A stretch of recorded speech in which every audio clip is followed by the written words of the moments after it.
AIYF Wanaparthy జిల్లా 3వ మహాసభ వనపర్తిలోని గోపాలరావు భవన్ లో జిల్లా అధ్యక్షుడు మహేష్ అధ్యక్షతన జరిగింది. మహాసభల సూచికగా యువజన సంఘ జెండాను ఏఐవైఎఫ్ మాజీ రాష్ట్ర సహాయ కార్యదర్శి సురేష్ ఎగురవేశారు. ఈ సందర్భంగా ఏఐవైఎఫ్ రాష్ట్ర ప్రధాన కార్యదర్శి కల్లూరి ధర్మేంద్ర మాట్లాడుతూ యువత భవిష్యత్తును దోచుకుంటున్న పాలకులపై ఉద్యమించాలని, బీజేపీ నిరంకుశ విధానాలు దేశానికి ప్రమాదకరమని అన్నారు.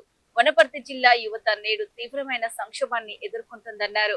ప్రభుత్వ విద్య, వైద్య రంగాల నిర్లక్ష్యం, గిగ్ వర్కర్ల దోపిడీ వంటి సమస్యలు యువత భవిష్యత్తును చీకట్లోకి నెట్టుతున్నాయన్నారు. ప్రజల పన్నులతో నడవాల్సిన ప్రభుత్వ వ్యవస్థలను నిర్వీర్యం చేసి కార్పొరేట్ ప్రయోజనాల కోసం యువత జీవితాలతో చెలగాటమాడుతున్న పాలకులను ఏఐవైఎఫ్ తీవ్రంగా ఖండిస్తోందన్నారు.